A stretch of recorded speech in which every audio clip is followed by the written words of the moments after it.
듄에서는 주인공 캐릭터가 폴 아트레이더스라는 네. 그 아주 매력적인 캐릭터가 등장하죠. 네. 근데 이제 듄에서의 주제는요, 약간 그 서양의 기독교 사상에서 말하는 그 메시아적인 좀 구원관이 들어가 있어요. 혹시 듄 영화 보셨는지 모르겠지만 그 영화에서 그 폴 아트레이더스라는 주인공은 우주를 지배하는 그 왕과 그 귀족 가문의 적통이죠. 아들이죠. 후계자죠. 그리고 이 그 듄 세계관 속에서는 일종의 예언이 있는데 네. 이제 일종의 우리를 구원해줄 이 세상을 이렇게 뭐 혁신하고 전복할 그 어떤 메시아가 온다 이런 어떤 사상이 있어요. 그 믿음이 있어요.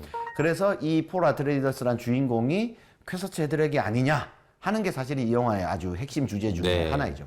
근데 이제 여기서 우리가 생각해봐야 될 게 우리가 사실은 전통적으로 많이 생각하는 것들이 네. 리더는 타고나는 것이다라고 생각했던 것이 사실은 인류 역사의 대부분이었습니다. 가만히 한번 생각해 보시죠. 우리나라에도 뭐 조선시대까지만 해도 왕은 그냥 타고나는 거잖아요. 네. 그러니까 리더를 결정하는 건 혈통이었다고요. 그리고 또 서양적인 사상에서도 사실은 이 전통적인 메시아관은 서양 문화 컨텐츠에서 굉장히 관통하는 사상이에요. 근데 이제 오늘날 리더십 개발론에서는 사실은 그와 반대되는 의견들이 많겠죠. 네. 리더는 타고나는 것이 아니라 만들어지는 것이다. 그 사람이 출신이 어떻든지, 그 사람이 타고난 성향이 어떻든지, 나중에 그 사람이 어떤 노력을 해서 리더십 스킬도 익힐 수 있고, 리더로서의 올바른 어떤 태도라든가 스킬을 형성할 수 있다라고 보는 관점들이 이제 크죠. 네. 네. 근데 사실은요, 조직에 이제 구체적으로 들어가 보면, 오늘날에도 이 그 리더는 타고나는 것이다와 리더는 후천적으로 만들어지는 것이다라는 것은 이제 부딪히는 지점들이 사실은 있습니다. 예를 들어서 대부분의 기업에서 평민 출신으로 입사해서 승진하기까지의 한계가 있어요. 그러니까 오너의 아들은 그렇죠. 뭐 아무리 현대사회라고 하더라도 그럼요. 기본적으로 회사에 들어오는 순간 고속승진이죠. 고속승진을 하게 돼 있고 그럴 수밖에 없죠. 근데 많은 경우에 그 사람이 리더십을 이어받는 경우도 사실은 많습니다. 그래서 거기서 오는 충돌도 사실은 굉장히 그러겠네. 생기죠. 오늘날도 사실은 많아요. 네.